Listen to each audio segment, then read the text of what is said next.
Listen, so I wanted you to come on now because we were having a little bit of a back and forth before the main event started this past Friday, and I ended up posting that conversation. The only reason being was I do round by round scores. I kind of get my commentary out, that whole thing, and we didn't have very much to get into as the main event was going on.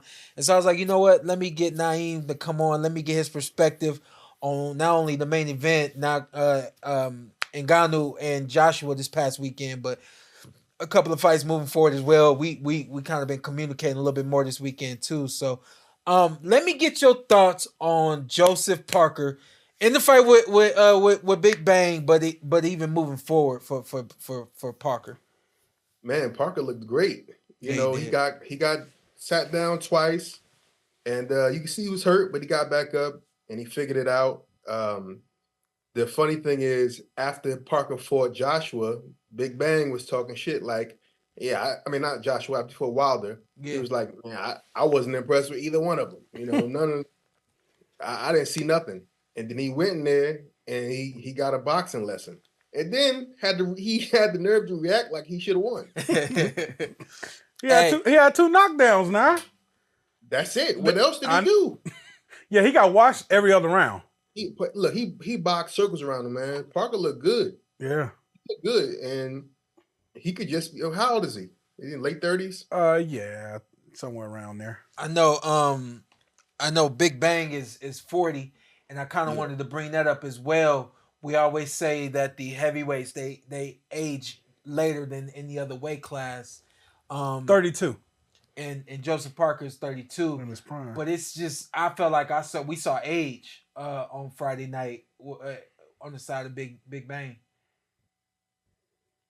I mean, I honestly I've only seen him fight like twice, so I can't say if it was an age thing. From what I've seen, I just seen a guy that he just got outclassed. Big Bang he's waiting for that Big Bang.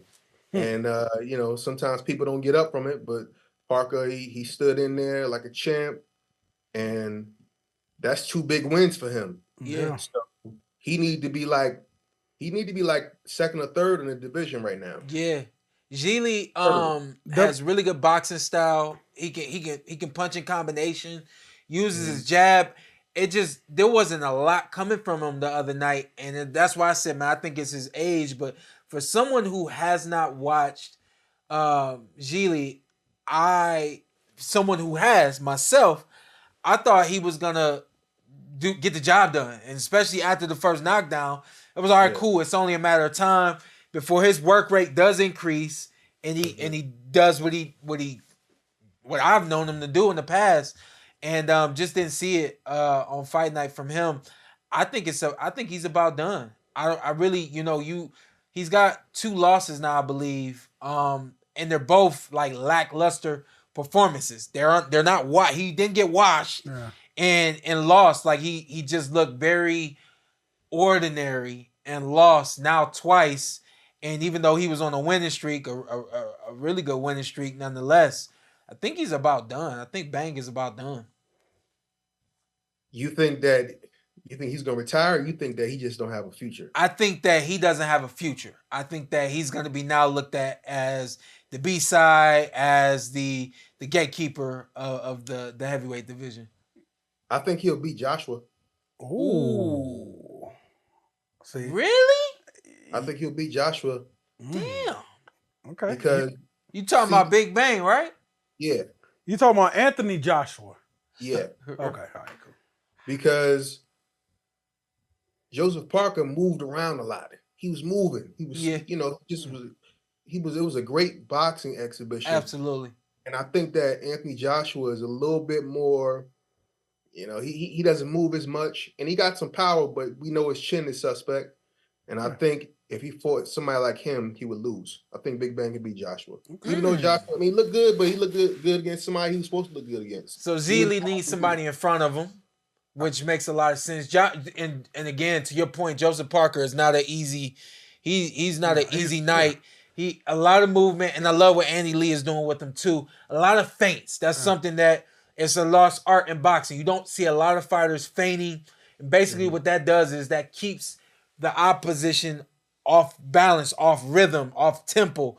And, I thought, to your point, Joseph Parker, just top to bottom, magnificent. And Joseph Parker also spends time sparring with Tyson Fury. With Fury, he's been training with Fury for the last 2 or 3 years. Yeah. But he says, Joshua, I want to see Wilder and Big Bang. Somebody gets banged that night. Ooh.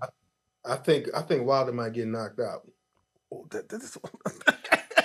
You think Wilder would get knocked out by Zhilei's own? Somebody get knocked out. That's all I gotta say. And somebody get knocked out. Wilder, I think he would have a hard time knocking Big Bang out. He got a chin. He was eating all those. I don't know what Joseph Parker's punching power is like, but he was eating all those punches. And Deontay Wilder, now he may be done. And I love Wilder, but after that ayahuasca, he just in a different mind frame right now. Yeah. And he said that. He said, he's like, man, I want to get home to my baby. He was smiling after he lost. Yeah. Like, yeah. It might be over for him. I just wish Wilder get back to Wilder, man. The other night I watched the Stavern fight. Oh, wow. That was the best the first one. One. That was the best he ever looked boxing. And he was just kind of doing his thing. Shout out to Malik Scott. I think he's giving him more than he can actually do right now. Malik Scott is an elite, a pretty good trainer. And I don't think Wilder has that in his rep. He's just a knockout artist. Just let Wilder be Wilder. Malik Scott took a dive. I can't respect that, brother. Ooh. See, that's my guy.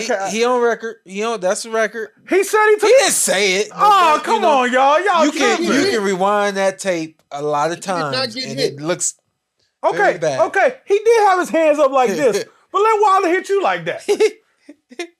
Hey, if Wilder hit me on the gloves, and my hands are out, I'm sure it would hurt my hands, but I know I would be able to get up if he didn't hit my face. Now, hey, y'all got this replaying in my head because he flew back. Remember the hit. He laid. I remember. Down. But why would he take That's my guy. We gotta move away from that. Yeah, me, that's my guy too. I can't do that now. That's like somebody talking about you. I can't co-sign that. Good guy, but he took a dive in that fight. And then you come train the dude that you took a dive from. But hold up, though. Let's get back to it, though. Joseph Parker, who you want to see him in the ring with? I'd like to see him. I think.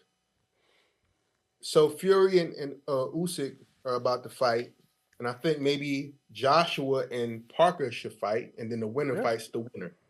This will be a rematch because they did fight once before, and Joshua was able to get the victory. I'm not sure if it was by a stoppage or not, but I know he beat him last time. If Usyk wins, then Joshua's going. He said he wanted the winner. That'll be his third fight with him. Right. So, that don't really matter, but I think Joseph Parker he's ready for a title shot.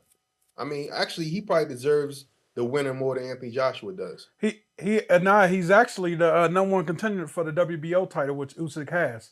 He's the interim champion right now, so he's in waiting. Yeah, I think he deserves the winner. Yeah. Of Usyk and Fury, and we've never seen him against either. So, I think that makes the most sense.